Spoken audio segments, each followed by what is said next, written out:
Yeah.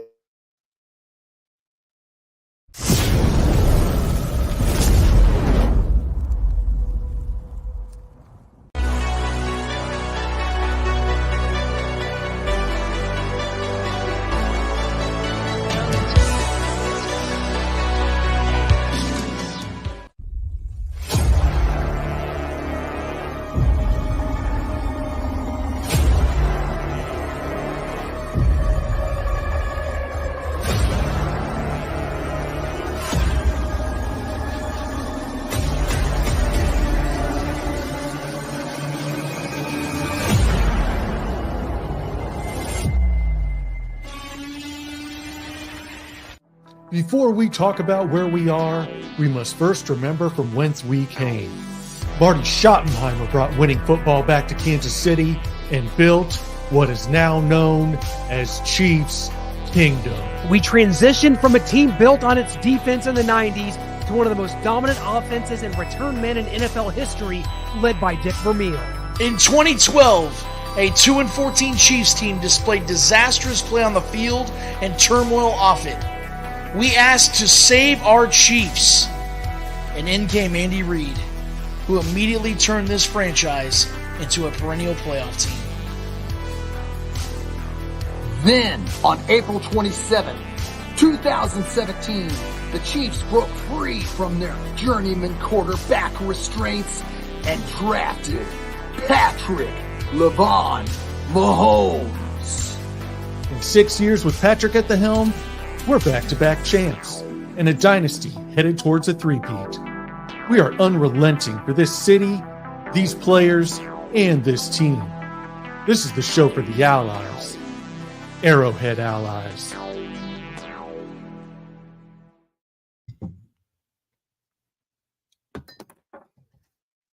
Welcome in. That's right, 5-0, and welcome into Arrowhead Allies, everybody. And we are going to get this kicked off right and kicked off with former Chiefs punter from 94 to 98. Everybody put your hands together. Welcome Louie Aguiar to the show. How's it going, Louie? Doing good. How y'all doing? Excellent. How you doing, buddy? We miss you at Arrowhead. I gotta get some more light on the situation here over here. Hey, man, you're in the dark. That creates some the awesome. Arrowhead blackout was like 12 years ago, man. He played for the Jets, too, so he's taking an Aaron Rodgers darkness retreat right now. Well done, Hey, I'm single, so I don't turn on many lights. Hell yeah. I don't need to see myself. I'm ugly. I know that. Louie, you look great. You're coming in here. You're repping 5-0 as we are here. Chiefs over Saints, Monday Night Football, 26-13. Louie, we've been asking, we've been demanding, we've been begging for a game where the Chiefs are able to come out and put a stamp on a game and put an opponent away. It still wasn't exactly easy thanks to a red zone turnover by former Chief Colin Saunders. But the Chiefs walk away with this win, and I think made a statement. A lot of people now coming around to, hey, maybe this 5-0 Chiefs team that's won back-to-back Super Bowls is pretty good here after all, Louie. Yeah, they are. They've been playing great ball. The first four games, I mean, they never played their best ball, and they were 4-0. Now, last night, watching the game, they finally put together a pretty solid game, and they ended up playing really well. All three phases of the game, offense, defense, special teams, and they did a great job last night. It was fun to watch. Louie, there's a lot of frustration with what this team could have been. Obviously, they haven't played their best football yet. But I think that with the injuries, I think there's a little bit of an excuse there as to why this offense, and in particular, because the defense is playing great. We know that. But the offense has not been what it should have been to start the season. We know the injuries have played a massive part in that. But I think that the Chiefs showed something this game last night, that they have the ability to overcome injuries and put together a great game plan if executed correctly. And I don't know how you feel. I know you're a guy that played in the 90s, so you probably agree with me on this, but I want to hear your opinion. I think a balanced attack is the best way to go. We know that we love watching Patrick air the ball out, but with the injuries several wide receivers out, a lot of guys that are new to the system are learning their way into this system. I think it's better that they continue to do the approach they had last night, where you have Kareem Hunt running the ball 20 plus times, mixing in Samaje P. Ryan and Carson Steele whenever Isaiah Pacheco obviously comes back. Do you see it that way as well, for them to alleviate some of the pressure from the defense, because it's unfair to ask them to carry the load every single week? Yeah, they need to, back in the 90s, we were more of a 50-50 team. 50 run, 50 pass. Nowadays, it looks like it's way above that on the passing side, 70-30. To help out Spags and the defense, you got to run the ball to try and take as much time off the clock. With how fast these receivers are and how fast they can score, slow it down a little bit and, let the guys in the backfield run. Let them run their money also, because when Tyreek Hill was here, scoring left and right. Now with the new kid Worthy, same way. To help out Spags and the defense, watching that run game last night, with Marcus Allen back in the day, it's phenomenal watching, a little bit of old time football. Watching them run the ball was phenomenal. Excellent. Hey, Louie, honored to have you on tonight. I'm the senior citizen of this group. I'm going to be 55 years old next month. And I got you beat by 3 years. Awesome. Woohoo! I've been watching football closely since 1977. And from 1977 to 1992, the starting quarterback or the backup quarterback was the holder on field goal attempts and extra points. We had Tony Adams, Mike Livingston, Bill Kinney in the 80s, and even Steve DeBerg from 89 through 91. And then when Dave Craig became the Chiefs starting quarterback in 1992, Brian Barker became the holder. When you were entertaining the thought of coming to the Kansas City Chiefs in free agency in 1994, did Kurt Schottenheimer, the special teams coach, or Marty himself say, Louie, we want to bring you to Kansas City, but can you also be a holder on field goal and extra point attempts? How did that all go down? I was a free agent coming from New York. And when I talked with Kurt back then, when he brought me in, when he was special teams coordinator, he knew I punted, kicked off, kicked field goals, and also held. So he knew all that when we talked about it, when we went to dinner the night before I worked out for the Chiefs. So he knew all of that. And when my first mini camp, Nick Lowry came up to me and goes, can you hold? And I'm all, well, I held for one guy's probably going to be in the Hall of Fame. Pat Leahy, I guess I can hold for you. He didn't like that answer. Knowing Nick, I can assume not. Yeah, I held for Pat, who played I held for him his 18th year. I knew I could hold. I held in high school a little bit. I held in college, my freshman year in college. And so, I've always done it because, the more you could do, in high school, the more chances you get to get on the field. So I did whatever I could to get on the field to play back then. And it just carried over into the NFL, because I grew up playing soccer. So I was a goalie. So, I punted, kicked off, kicked field goals, and I could throw the ball a little bit because I was a quarterback in high school and I also pitched in high school and college. I could throw the ball. So, I tried to do whatever I could to be a part of the team, not just be a typical punter or kicker. What do you feel led to that transition to having the quarterback or the backup quarterback? Because most of the time as a second string quarterback as well. What do you feel led to that transition to say, we're going to have punters do it? Were you the one that broke the mold on that? Or was that just like, nope, it's not going to be quarterback anymore. We're going to make sure the punters are holders on these field goals. Right. When I came into the league, most of the punters were holding at the time. Okay. And who spends more time with the kicker? The punter. So that's how I think the revolution turned from quarterbacks to punters holding. Because I still remember watching, I grew up in the Bay Area, California.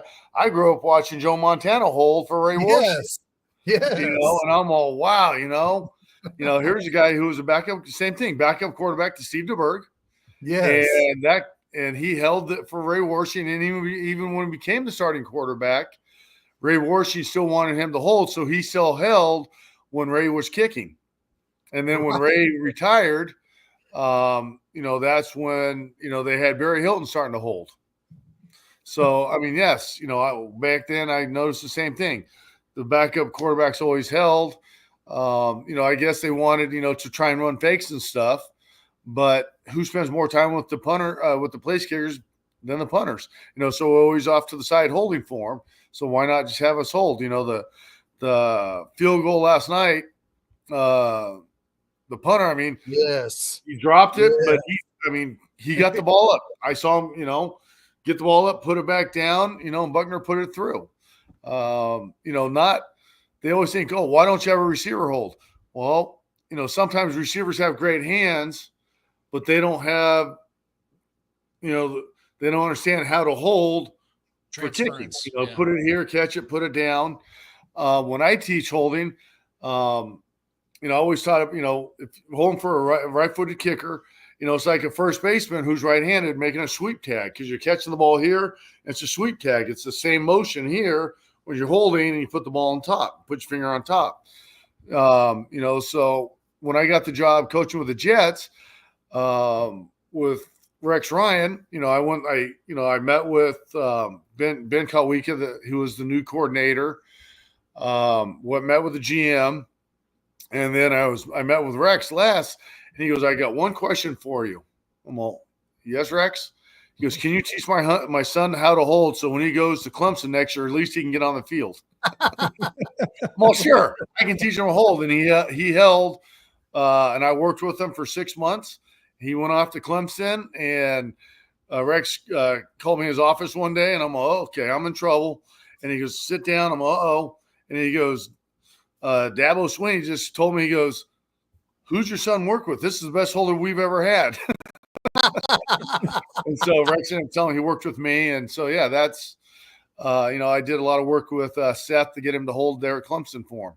So, excellent. It's not always, I remember being in high school, "Well, let's get a receiver to hold." Well, a lot of them never could.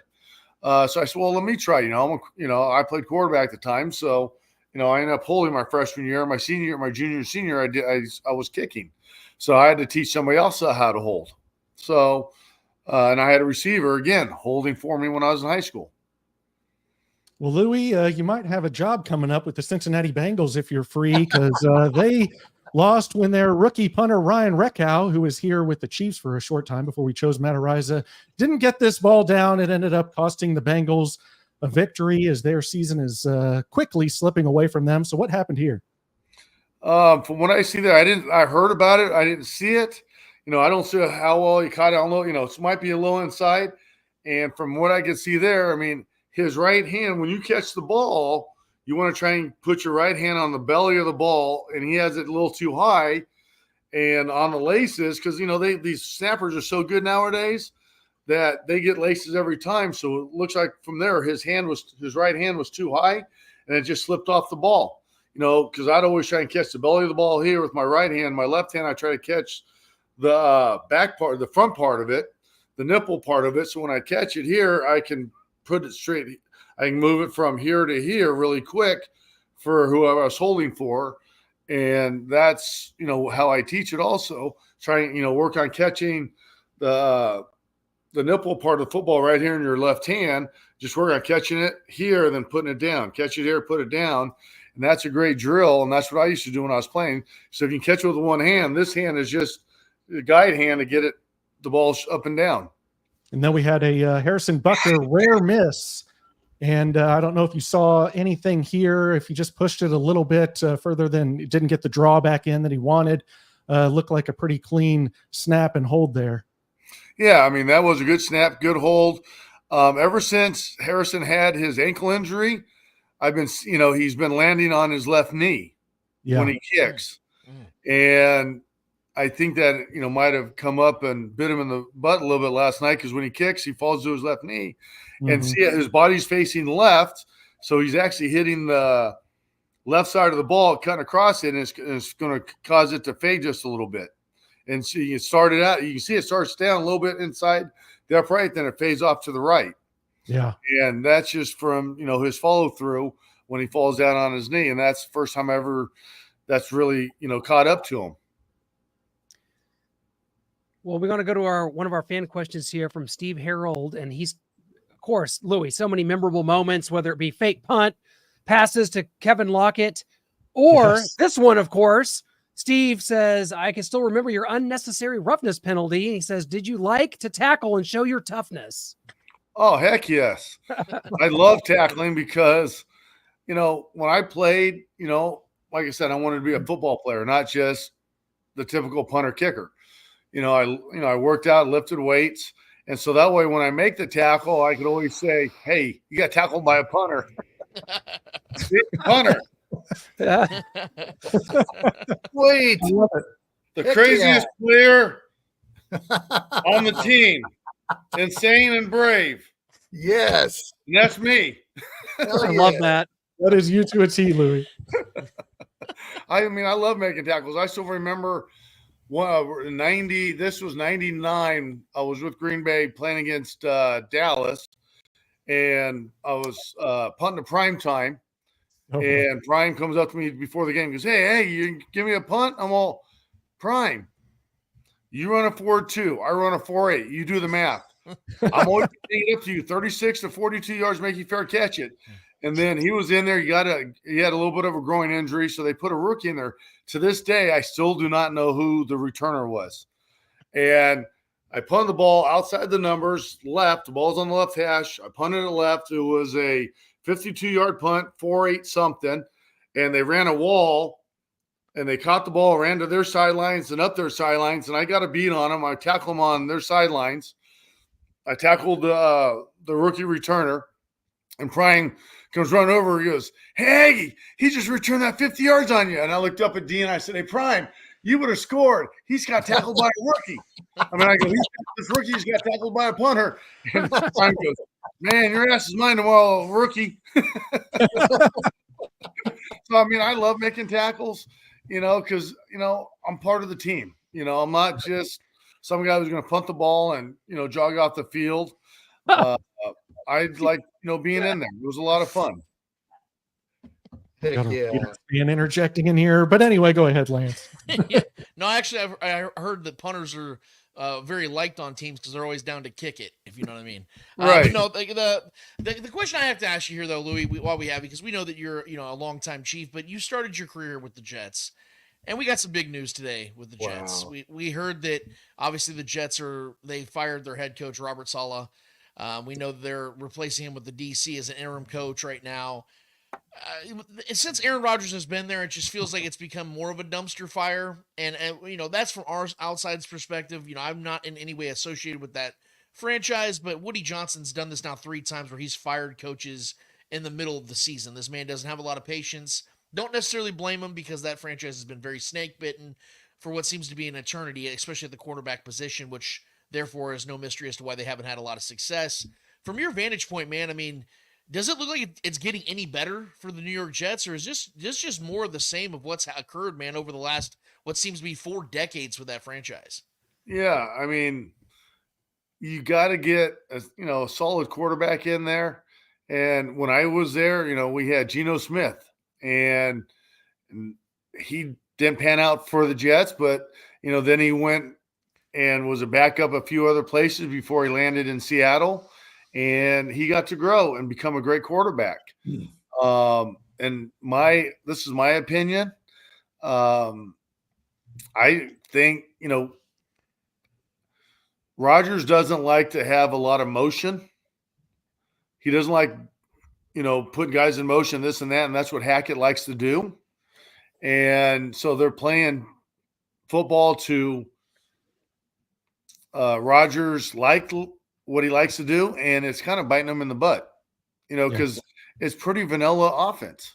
You don't have any motion, you don't have any of this, you don't have any of that. The Chiefs have all sorts of motion, this and that. Teams have to adjust to it. Teams playing the Jets, they don't have to adjust to anything.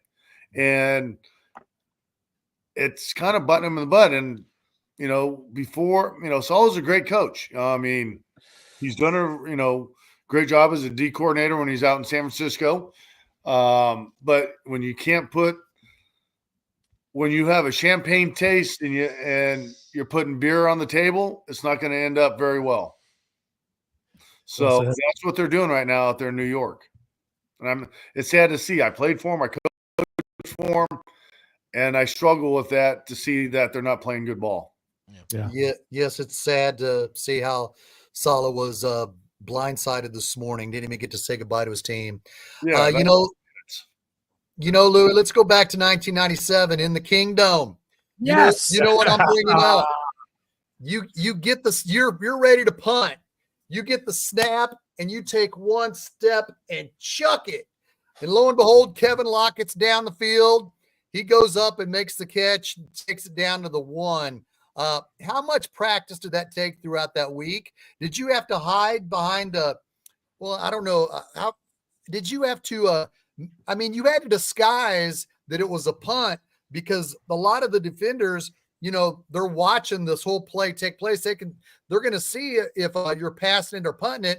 But obviously, it fooled the Seahawks because they just saw the ball shoot straight up in the air. And what I saw through my optics, it looked like they thought it was a punt. How much practice went into that play, Louie? I looked at a lot of film from Seattle back in the day, and I looked at it, and when our Flyers go down the field, their corners would pull off the 20-yard line every single time. 20-yard line, they get out of the way because they don't want the ball to hit and bounce back and hit them. And so I looked at it, 97, I looked at film in 96, looked at it in 95. They did the exact same thing. So I brought up to Coach Stock. I said, hey, Coach, I think if I throw the ball down there, our Flyers are going to have carte blanche because at the 20-yard line, their corners come off.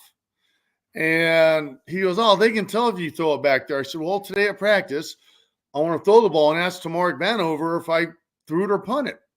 And so I threw the ball. I punted the first one. And then I said, hey, Coach, I'm going to throw this one. Ask Tamarick if I punted and threw it. I threw it down there. I threw it high like that and came down. And Tamarick goes, I don't know. There's too many guys between me and Louie. Because you got to understand, you have the returner back there. You have a flyer out here and a corner. You have a flyer out here and a corner. So basically, out of 22 guys, there's 17 people, minus me, there's 16 people between the returner and the punter. So you really can't tell what's going on. I don't think they can tell what's going on. So we did that at practice a couple of times, and Coach Stock looked at me. He goes, he has no idea. So that was on Wednesday. So on Thursday, we put it in, and we're actually in the practice facility because it was raining. I kept hitting the ceiling when I was throwing the ball. It was too low.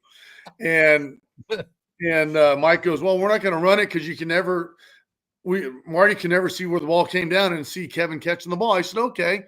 So I never thought we were going to run it. And we're, for first possession, we're going down, and Marty calls fake punt. I'm all, sweet. And I threw the ball, Kevin, and only one guy saw it. The linebacker saw me throw it. He was right there at the line, number 95. He runs back, and he's yelling, it's a pass, it's a pass. And Kevin Lockett goes up and catches it. And Danny Salamua was with Seattle at the time. And Danny comes up to me after the game. He goes, I was standing on the sidelines. We just stopped you guys. And he goes, I saw you throw it. And he goes, I was standing right next to Erickson. He goes, that SOB does that in practice once in a while to save his leg because he can throw the ball farther than he can punt it. And Erickson goes, he does what? He goes, yeah, he throws the ball. And he goes, why didn't you tell us that? I didn't think they'd do it in a game. Amazing play. Like, why didn't you tell us you can throw the ball? He goes, I never thought they would do it in a game. So, yeah. Loved it. That's why the Seahawks signed Dan Salamua to get the intel on the punting game from the Chiefs, and he didn't. Yes, and they didn't get it. Louie, I have a strange bone to pick with you. I didn't realize that you were a Bear in 2000. Yes. And after Marty Schottenheimer resigned with the Chiefs after 1998, I was a lost soul. I didn't know what to do. I loved Marty Schottenheimer. So I was kind of like a quasi-Lions fan for like a season and a half. And so the 2000 season, Charlie Batch leads the Lions to the playoffs. So I think he gets hurt. Stoney Case comes in, You and Paul Edinger kick a 54-yard field goal to kick the Lions out of their playoff dream. So I guess we're kind of enemies now. I didn't know it all these years, but now we are mortal enemies. What took you so long to figure that out? I don't know. I'm slow, Louie. It only took me 24 years. Yeah, they had to beat us. They had to beat us, the Bears, to get into the playoffs. And 3 seconds left on the clock. Paul, hits the ball right down the middle, and I still remember this. He takes off running. I'm 35. He's 22. I ain't catching him. So I take off running after him. Well, forget this. So I just went over and talked to John Jett, their punter, because I go, I'm not going to catch this kid. Yeah. Did Paul have like a weird, like his back was to the goalpost stance? Yes, he used to stand. I used to call him Whirlybird because he stood backwards. And he would just see anything like that? Like what? Like the top. I've never seen that before or after that. And he was always taught. I don't know who his kicking coach was at the time. They always taught him to keep his hip open, his right hip. So he just kept turning backwards, more backwards until he found that way when he kicked at Michigan State. And it worked out really well for him for, he played 4 or 5 years. And as you're talking about that Lions team, Greg Hill was the running back for him on that same season. Yeah, he was. And man, Paul Edinger and you, I didn't know you were holding you. Yep. Of all people, Louie, you did it to me. And after that, the Lions went down in the tank, kind of like what the Jets have been doing. Took the Lions a long time to come back.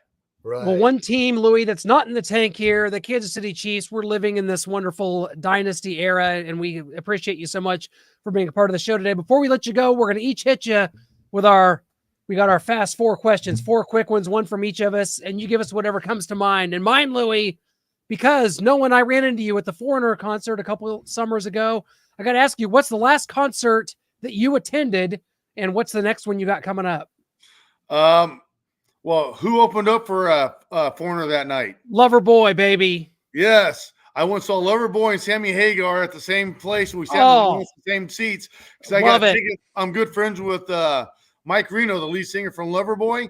So I get my seats and I'm all, we're my boys from KC. Oh, I wanted to be at that show. I love Sammy. St. Louis is a Sammy town too, man. Yes, it is. Red Rocker all day. Good answer. The Red Rocker and Loverboy. I've known Mike Reno now for about 25 years. He's been on my rock podcast, so it's great. Yeah, he's great. I wasn't I wasn't allowed to go to the concerts, rock and roll concerts back in the 80s, My parents, oh no, you're too young. I'm okay. Now that I'm 58, I'm hanging out with the 80 rockers. It's great. Making up for lost time. Yep. Hey, Louie, what is or was and currently is your favorite restaurant in Kansas City? Like when you come back to Kansas City, you're like, I got to go there and get some. What is it? Oh God, there's so many good restaurants. Every time I go, I either hit, I know you're asking for one, but I either hit Kansas City Joe's, Gates, or Zarda's. There you go. I mean, I can't pick one because all 3 of them have something different that I like, and it's whatever my taste buds tasting that day. Those are my 3 go-tos when I go into town.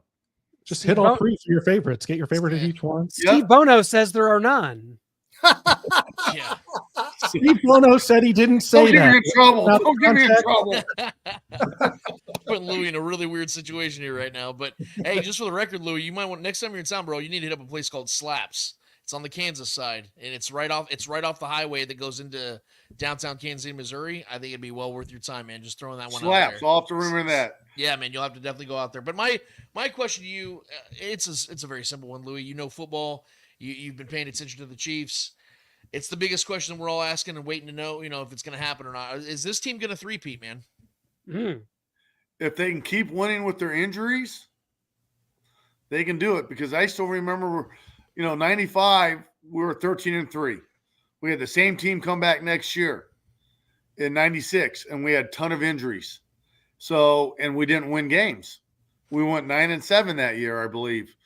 If this team is winning without Pacheco, without Rashid Rice, and a couple of other guys, I mean, this team's good. I mean, Andy knows they didn't have the receivers last night, so they're running. How many teams run 4 tight ends? Right. I love that. Who runs 4 tight ends? 14%. Andy Reid does. Right. You know, and they run the ball. You know, I was waiting for them to come out and wishbone at some point last night. You know, because they have 4 tight ends. Let's just go 4 tight ends, wishbone. Let's go. You know, you know, Andy Reid knows how to put a game plan together with what he has. He knows how to make a recipe and puts it out there with what he has. He does. I mean, he did that in Philly. He's a hell of a coach. He really is. So if these guys, they keep winning with the injuries that they have, when they come back, this team's going to be even that much stronger and that much harder to stop. Do I say they're going to go undefeated? No, but can they do a three-peat? I think they can. I got 2 really quick ones here for you, Louie. Better hair or mustache, mid-90s Louie Aguiar, or training camp Travis Kelce? Ooh. He has Taylor Swift. True, but I think I think he wins. She saw a picture of mid-90s Louie Aguiar with that hair. Hey, yeah, I had the hair hanging out the You could have back. got her, dude. I'm just saying. I'm just saying. I think you could have got her if the times would have aligned differently. I'm just saying. You know, back then I might have had a chance. And then You're like Magnum PI out there, you know? Yes, Tom Selleck. Hey, Dirk Diggler, come on, give me some props. There we go. Okay, yeah. Yes.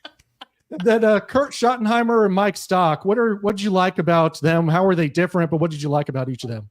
What I loved about Kurt was he was also the tight ends coach.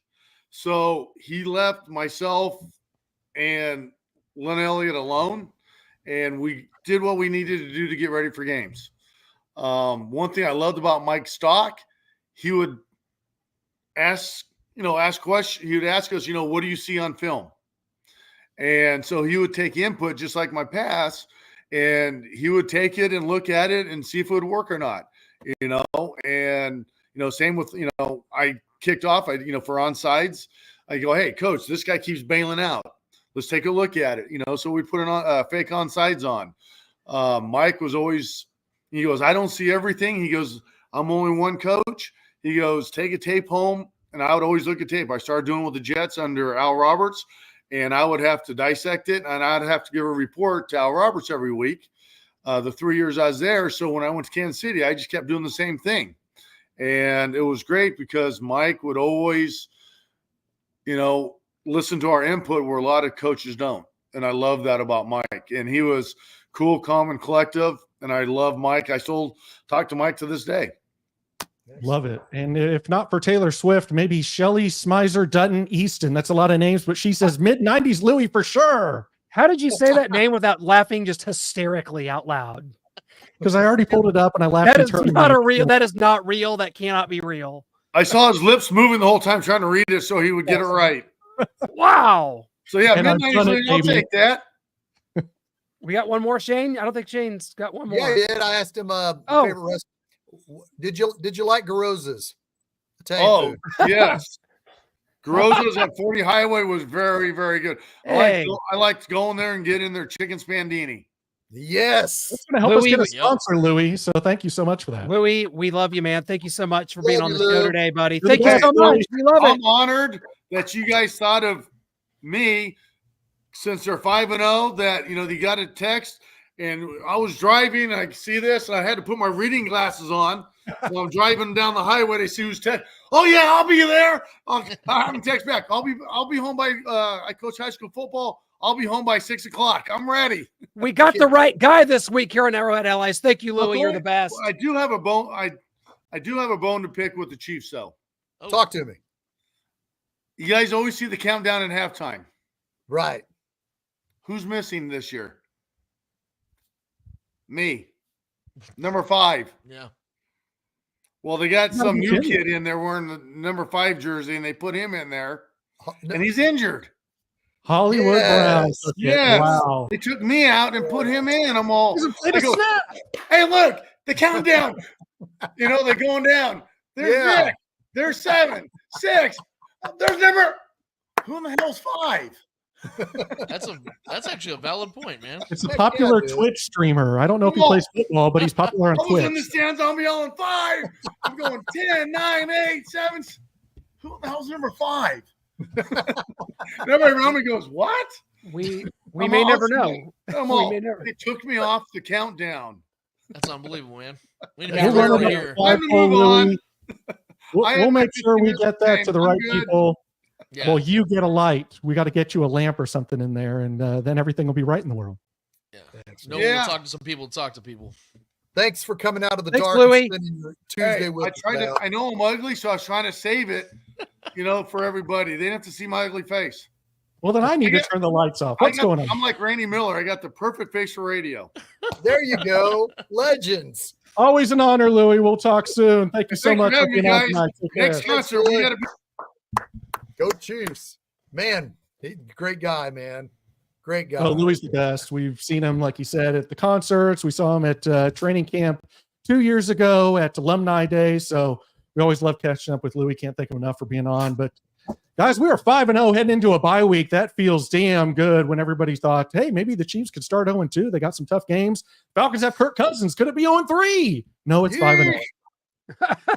Yes. Oh, and my baby doll, my babe, Kay Adams, has a new Super Bowl team this week, as she does every week. It was Oh, the no. Dolphins after week 1. It was the Bills after week 2.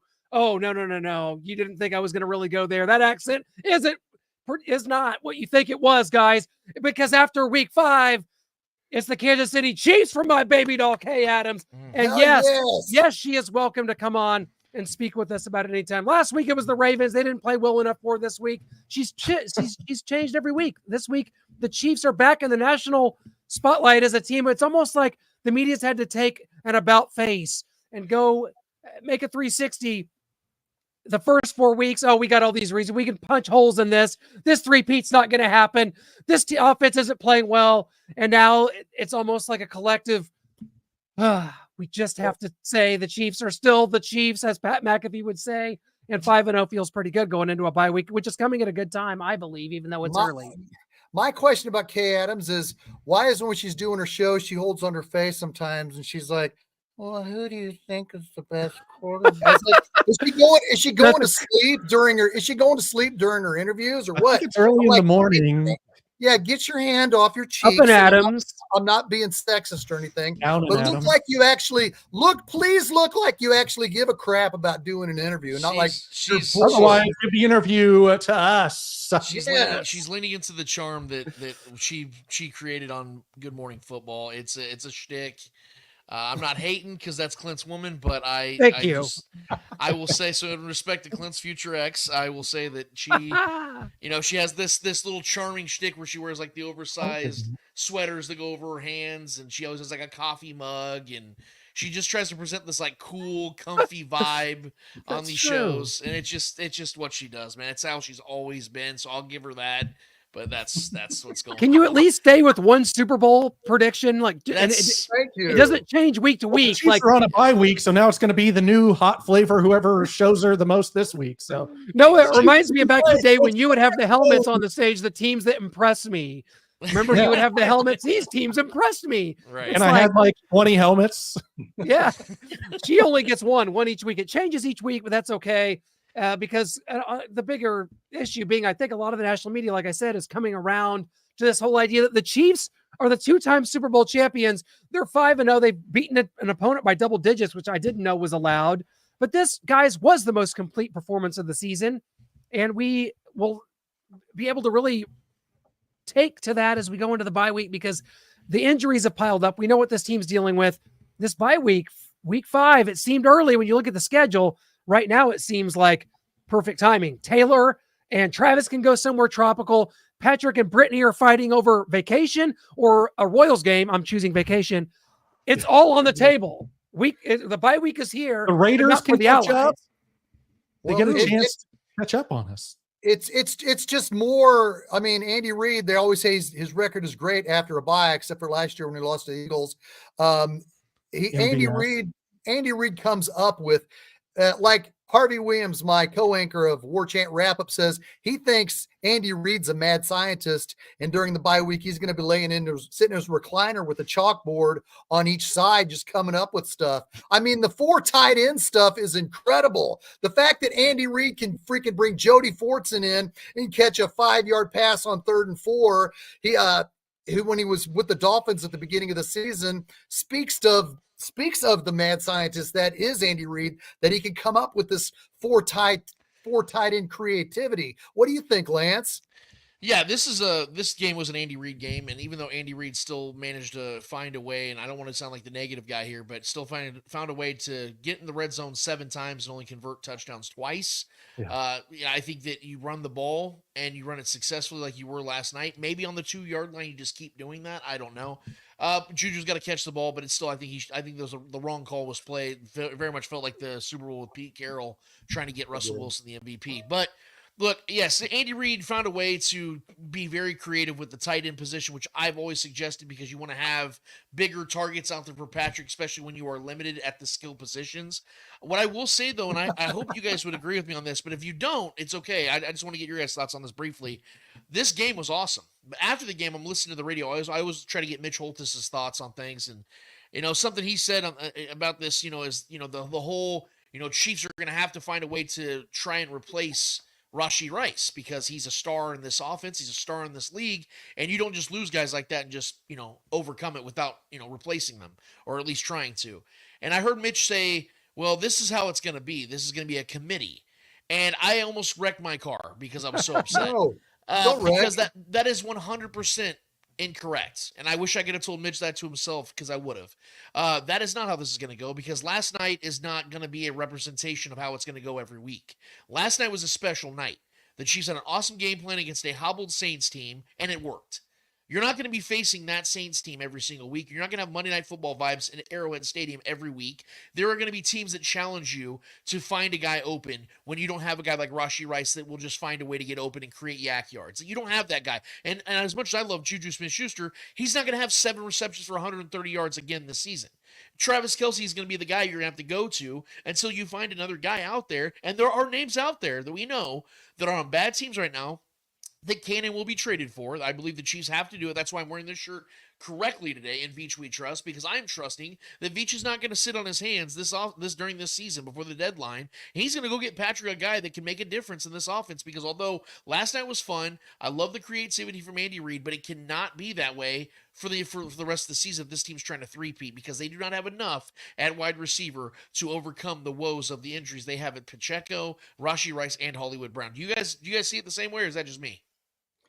No, I agree wholeheartedly, especially with this news that came out. I'm not going to read all this, but basically got his LCL repaired. There's also repair to his hamstring tendon, says Jordan Schultz, but no other major damage in the ACL, meniscus, MCL. So it's good news as far as the damage and the amount of time it's going to take to recover, but it's still looking like 6 months. I know Nate Taylor and Pete Sweeney said 4 months, but some other doctors have come in, whether it's 4 or 6 months, he's done for the season. Because even if it takes him, even if he's healthy after that 4 months, coming back and playing right at the AFC Championship game or Super Bowl, obviously the Chiefs have made it that far. They figured something out. Why are you going to put him out there and possibly re-injure that knee when it just got healthy and it's going to take time to rehabilitate, get into football shape, all those kinds of things. So we definitely need to go get an Amari Cooper, a DeAndre Hopkins, somebody of that ilk. And so I love that shirt in Veach We Trust. DDT says Chiefs equal refs.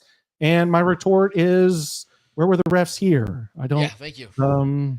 I seem to be. Don't we get all the calls? I'm confused on this narrative because is that DDT right there? Is that boy DDT? Is that a picture? It's DDT right down there. Get all the calls. That looks like that's what he's saying with that face. I think so. That is DDT. I think getting back to the point of wide receivers, yes, the Chiefs, if the Chiefs have until November 5th, the trade deadline, in my opinion, that's too far. If they're going to bring another wide receiver, whether it is Amari Cooper or another wide receiver, DeAndre Hopkins, they need to trade for him 20 minutes ago.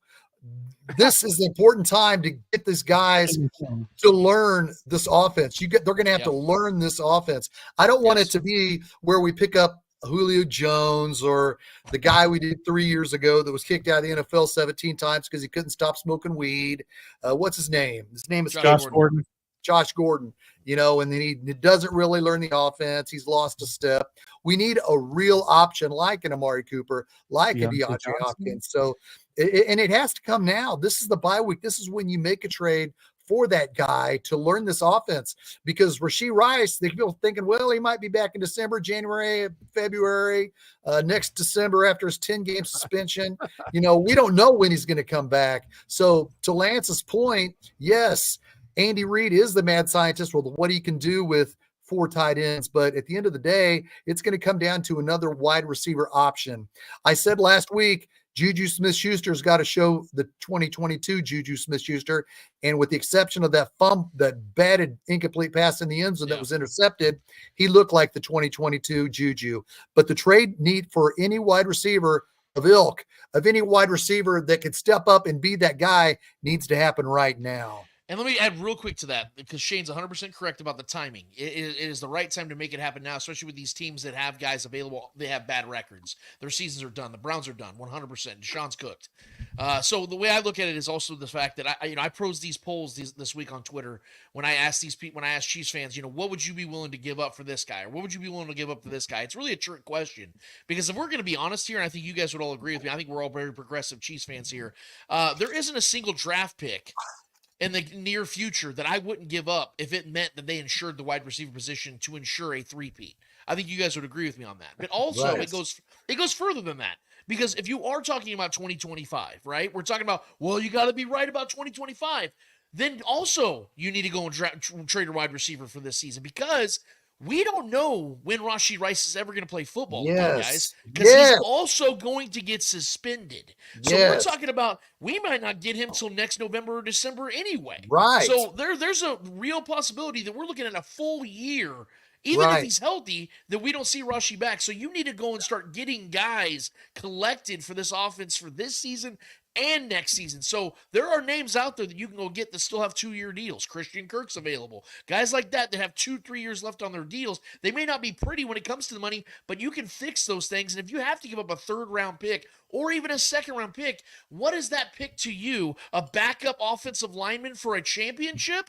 Like, which one do you want? That's the thing I have to ask these fans. I understand the conservative nature of picks because Brett Veach is so good with them. But let's be honest, guys. Sometimes you have to take swings. And when you're going for history and trying to have the greatest dynasty in the history of the NFL, what are you not willing to take, man? I'd rather the Chiefs win the Super Bowl this year and miss the playoffs next season than lose the Super Bowl this year and win it next year. That's how much this three-peat matters to me. I hope it feels the same for everybody else. I can't disagree with that at all.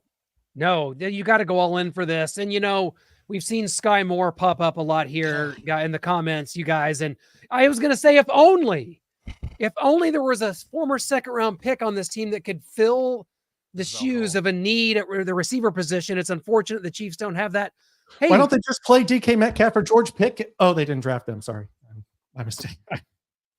Oops. Too soon, You're going for McCole.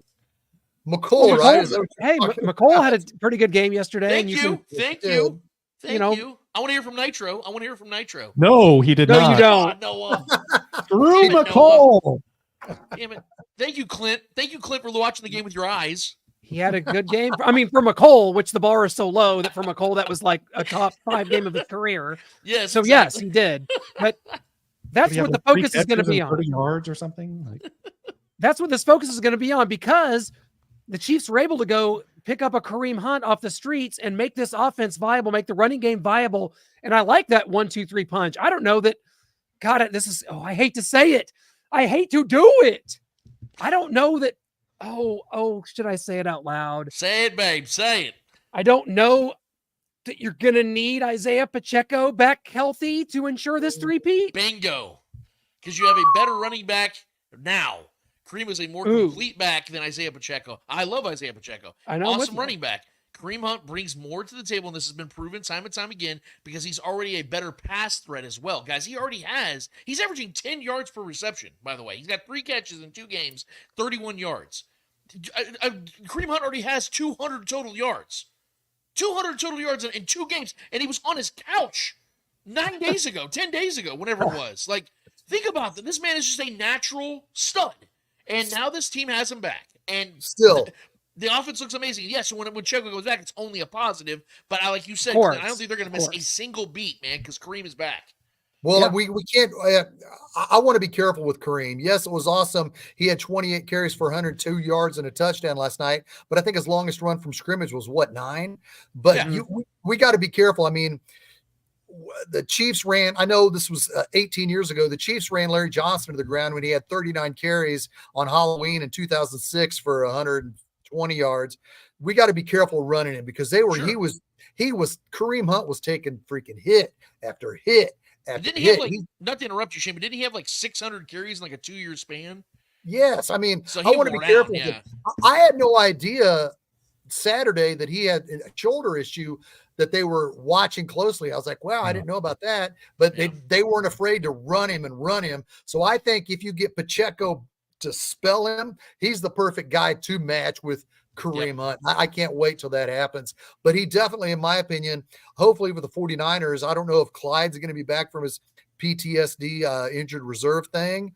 I hope he is because I think Kareem needs he needs some just to get a good breather because we're still all nervous about Carson Steele. He's played in 5 games and he's fumbled in 2 of them. So we're still apprehensive about that. And we know, and I know this is another topic altogether that I'm not sure if you guys want to go down. Andy Reid is leery about rookies. You know, Kingsley Suamataia came in last night and we thought, wow, Wanya Morris is going to be out for a long time. He missed 5 snaps and then Wanya was back at left tackle. Just because, in my opinion, what I see is Andy Reid is still leery about putting a rookie out there. You know, so I think I would love to have a solid back with Kareem as he carries the team through the second half of the rest of this season.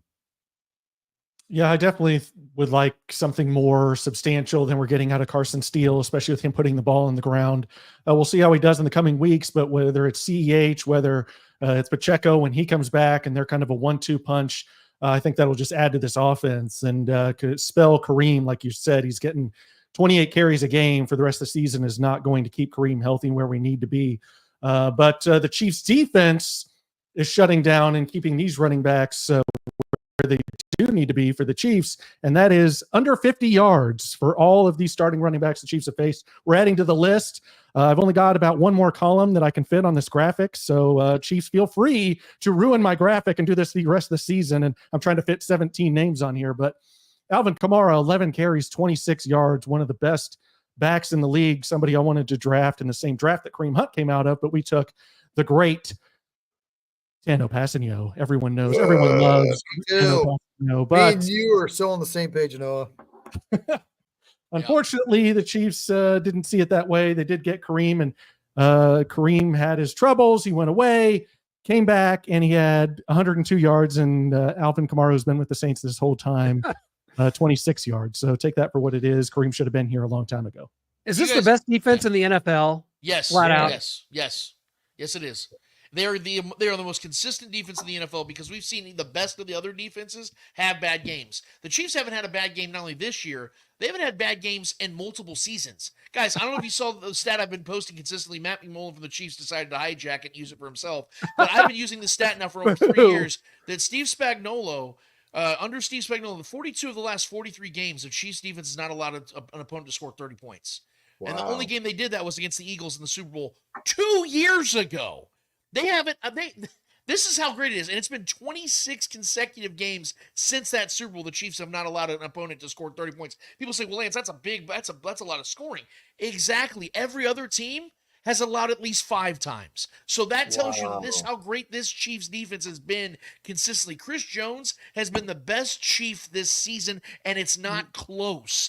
And I've told you guys on this show, and I've said it on my show at the Spoken Podcast, and it's ringing truer than ever. Chris Jones was the guy that deserved every penny he asked for, and he's still earning that money, by the way. I think he's underpaid considering what he's doing. But also, this is proving the point. that as long as Steve Spagnuolo has that guy, that superstar you paid, you can build a young nucleus through the draft around him and keep it cheap, and it works because it's the system. You don't have to overspend on a linebacker or a cornerback in free agency or a safety. None of that. You just have a couple veterans here or there, like a Drew Tranquil and a Justin Reed or a Tyrann Mathieu, a Frank Clark, guys like that you sprinkle in, and you continue to build it around Chris Jones, who is the greatest interior defensive lineman outside of Aaron Donald over the last 10 years and is the best defensive player in the league right now. So I think it's ringing true, guys. This defense might even be better than it was last season, and I didn't know that was possible. But they're showing us that you didn't need L'Jarius Sneed and spend the money on him. You can let him go, and he's still been awesome in Tennessee, but this defense has not missed a damn beat, guys. Like I said, they are showing you they can shut down great run attacks, which we know the NFL is starting to transition at. Passing games are down, running games are up, and the Chiefs are shutting down not only run games on a consistent basis, but the best of the best. We have names on this list, guys, and they're shutting them down. That tells you why they're the reason why I'm so confident this team's going to three-peat, man. They're not going to go undefeated, obviously. We know they give up one clunker every single season at least. We know this defense, though, is consistent as any defense we've seen in this generation, in my opinion. Damn good points. Yeah, and the only thing that to counter that, which isn't I believe this is the best defense in the NFL too, right there with the Vikings, what Brian Flores is doing with them, that I don't think the Vikings have a ton of talent on the defensive side of the football, so what he's doing there is very impressive. Yeah. But the things I worry about, the linebackers in the pass game, still with the tight ends. I'm not sure what Leo Chenal was doing. He had his head in the backfield when the tight end was clearly releasing and running past him. You should probably follow that man and not keep your eyes in the backfield. You can allow your great defensive line and guys like Nick Bolton and Drew Tranquil to go attack that. And Brian Cook, he giveth and he taketh away. Sure. Very good corner, great interception to start off the game, but then got lost on this play to Rashid Shaheed. And so those are two little nitpicky things that aren't going to cost the Chiefs a Super Bowl, a chance at a three-peat. But those are some things I'm keeping my eye on. Maybe some upgrades. Maybe we move on from Brian Cook, let Jamari Connor and Jaden Hicks take that over in the coming years. That will eventually happen. I'm going to give Shaheed some credit for that. I know we don't do that because we want to criticize the Chiefs, but that was a hell of a move. He had Brian Cook thinking it was going to the left, and Shaheed said, "See, I'm going to the right." He's been doing that all season. So that was Derek Carr's best play of the night, and that touch pass over Chanel to Fourneau. Foster Moreau, thank you, in the end zone. That was a good play design by the Saints. They had Carr roll completely to his left, and they ignored the tight end coming out of the backfield, and it was a good touch pass. But with the exception of that, I want to piggyback on what Lance said. He nailed it. This defense is playing at a level that we never thought we'd ever see under this regime. We knew that Spagnuolo was going to be an upgrade over Bob Sutton, but man, we are so blessed that Spagnuolo stayed here and they continue to hit on these draft picks and these safeties and these fourth round guys and Jalen Watson. Oh my gosh. Jalen Watson, what was he? 7th round draft pick out of Washington in 2022. He's just, never mind. I'm just filling in for L'Jarius Sneed, who got a bunch of money, and he's playing solid corner. He's a solid second corner. Yes. Clint's favorite thing about this defense is how they don't force turnovers. I know you love that, Clint. They did. They forced one, believe it or not. Yeah, we saw Brian Cook. I see you, baby. And yeah, it is. And I think that we talk about Trent McDuffie. When I think about the forcing of turnovers, I think about Trent McDuffie, and I think that maybe, we know what his strength is. He's a lockdown corner. We see it. His side of the field. He had a great game yesterday, and maybe that's not at some point in his career that will lead to interceptions, or maybe not, because people are just not going to go to his man, whoever he's covering. And maybe that's the mark of a true great defender in this league, is if you don't have many interceptions because you're not getting thrown against. Hey, it goes around and comes around. This defense. Colin Saunders has more interceptions than Trent McDuffie. Oh, yeah.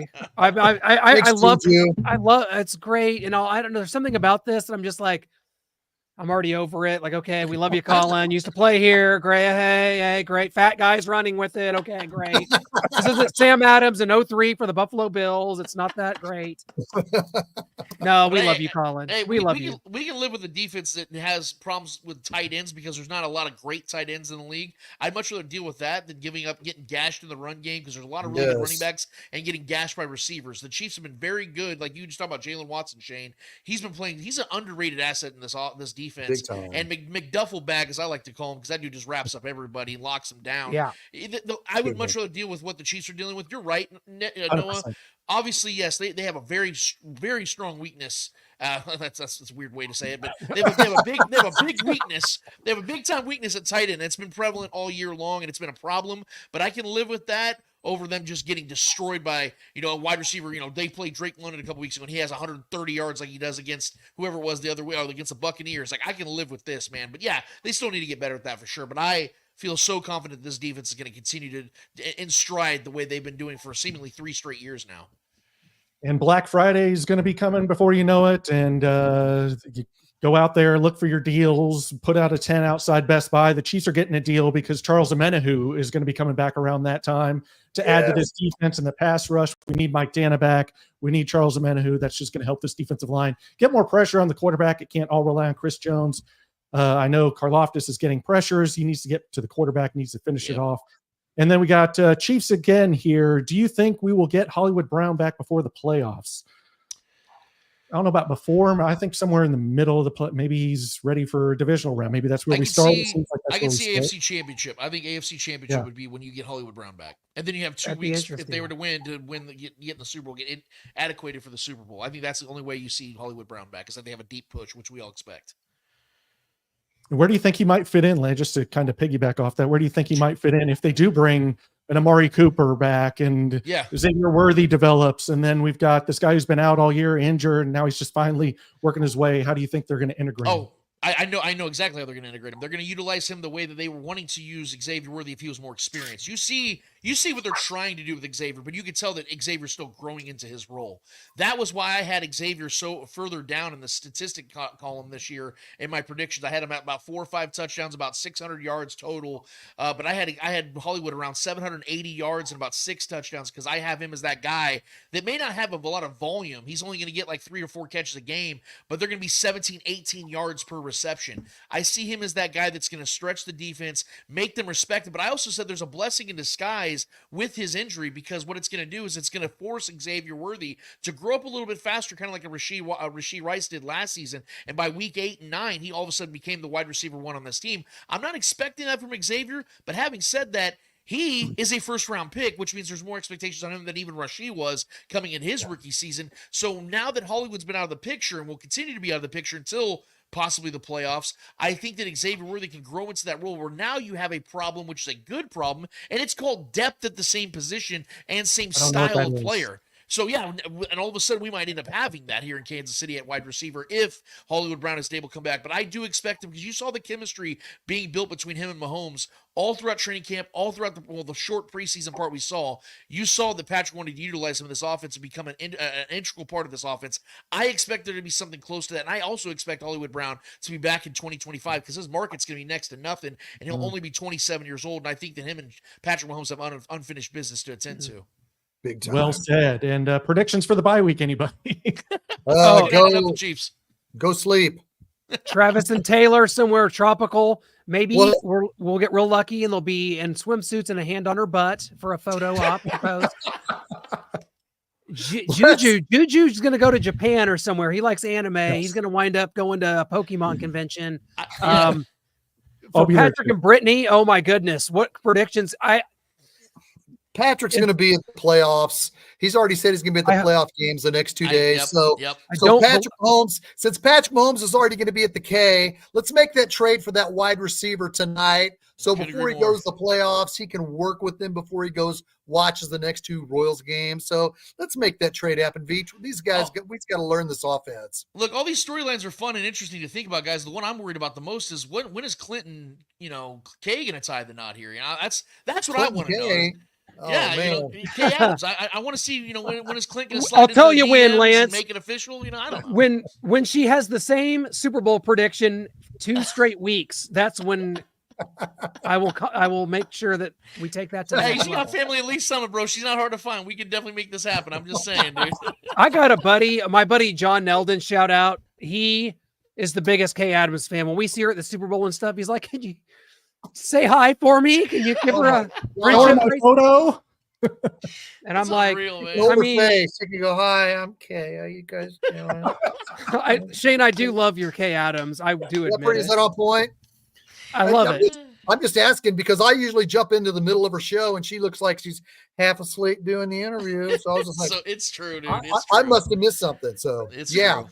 I know it's tough the bye week can't score any points. There's no players out there, but I think the Chiefs win 9-4. McCole and Sky fumble 2 kickoff returns. Try to get them, bumble the ball back through the back of the end zone. So there's 4 points for the bye week. 9-4. Chiefs are your victors. That's all for us. We're desperately out of time. see you next Go Tuesday. Go Chiefs!